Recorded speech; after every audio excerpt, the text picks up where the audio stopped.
রহমতুল্লাহ। প্রিয় দেশবাসী, পাশের অক্সফোর্ড ঢাকা বিশ্ববিদ্যালয়। ঢাকা বিশ্ববিদ্যালয় একটা ডিপার্টমেন্ট হলো ইসলামিক স্টাডিজ ডিপার্টমেন্ট। এই বিশ্ববিদ্যালয় শুরুতে আরবি ও ইসলামিক স্টাডিজ দিয়ে শুরু হয়েছে। এই বিশ্ববিদ্যালয়ের প্রথম সাবজেক্ট ইসলামিক স্টাডিজ, কিন্তু বিভিন্ন কলেজ ইসলামিক স্টাডিজ নাই। বিশেষ করে প্রাথমিক বিদ্যালয় ধর্মশিক্ষক নাই, এটাও ইসলামিয়াত। আগে ইসলামিয়াত নামে আমরা পড়তাম। প্রাথমিক বিদ্যালয়ে ধর্মশিক্ষক নেই, মাধ্যমিকে হেড মাওলানা ও সহকারী মৌলভী ছিল, সেটা নেই। আর শিক্ষার সর্বস্তরে ধর্মশিক্ষা বহাল এবং প্রাইভেট পাবলিক বিশ্ববিদ্যালয় ইসলামিক স্টাডিজ চালুর ব্যাপারে আপনার কি প্রস্তাব গভর্নমেন্টের কাছে? জি, প্রফেসর ডক্টর জহিরুল ইসলাম সাহেব। জি, ধন্যবাদ আপনাকে। আসসালামু আলাইকুম রহমতুল্লাহ বারকাতুহু। প্রাইমারি স্কুলের ব্যাপারে আগে বলি। প্রাইমারি শিক্ষকের শিক্ষা থেকেই কিন্তু ছাত্রদের মেধা, মনন, চিন্তা, চেতনা সব কিছু গড়ে ওঠে। সেখানে কিন্তু ধর্মশিক্ষক একসময় ছিল, হয়তো আস্তে আস্তে এটা শূন্য হয়ে গেছে, পদগুলি পূরণ করা হয় নাই। এবং অন্য শিক্ষকরা এসে বিষয় পড়ান। এমনকি আমি সিলেট এলাকার একজন শুনছি, অমুসলিম একজন শিক্ষক, তিনিও ধর্মশিক্ষা পড়াচ্ছেন, ইসলাম ধর্মশিক্ষা। হ্যাঁ, তো এখন ধর্মশিক্ষাটা আমরা চাচ্ছি যে ধর্মেরই হোক, হিন্দু হোক, বৌদ্ধ হোক, খ্রিস্টান হোক, ইসলাম ধর্ম, প্রত্যেকের ধর্মটা শিখবে এবং শিক্ষক এখানে প্রয়োজনীয় সংখ্যক শিক্ষক পূরণ করা উচিত। এবং এটা আমাদের দাবি হচ্ছে অচিরেই সরকার এই পদগুলি পূরণ করবেন। আর মাধ্যমিকের ক্ষেত্রেও যেই কথাটা আসছে, মাধ্যমিকেও আমরা চাচ্ছি যে সেখানে শিক্ষক সংখ্যা পূরণ করতে হবে। আগে হেড মাওলানা ছিল। আমরাও যখন স্কুলে পড়েছি আমরা দেখছি আমাদের ধর্মীয় শিক্ষক ছিলেন এবং সেখানে কিন্তু আরবিও পড়ানো হইতো। আমরা স্কুলের শিক্ষার মাধ্যমে একটা ছেলে কোরআন শরীফ পড়তে পারত এবং সে 40টা হাদিস মুখস্থ করতো। আমার মনে আছে 40টা হাদিস আমরা শিখেছি। যে এখন কিন্তু সিলেবাসে এই সমস্ত কিছু বাদ দেওয়া হয়ে গেছে সম্ভবত কোনো না কোনোভাবে।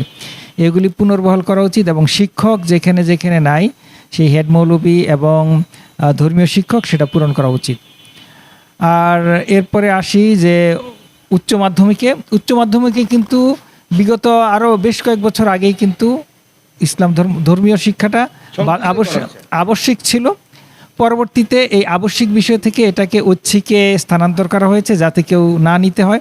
সেখানে অনেকগুলি বিষয়ের সাথে একটা ঐচ্ছিক রাখা হয়েছে, কেউ নিলেও নিল, না নিলেও নিত। কিন্তু আমরা ফিল করি ধর্মীয় শিক্ষাটা কিন্তু একজন মানুষের চারিত্রিক গঠন, তার নৈতিকতা গঠন অনেক গুরুত্বপূর্ণ ভূমিকা রাখে এবং ধর্মের একটা গুরুত্বপূর্ণ ভূমিকা কিন্তু রয়েছে মানুষের চারিত্রিক এবং মানে আমরা দেখি যে সমাজের রন্ধ্রে রন্ধ্রে কিন্তু মানুষের মধ্যে নৈতিক অধঃপতন এবং দুর্নীতি এবং বিভিন্ন ধরনের অপকর্মে মানুষ লিপ্ত হয়ে যাচ্ছে।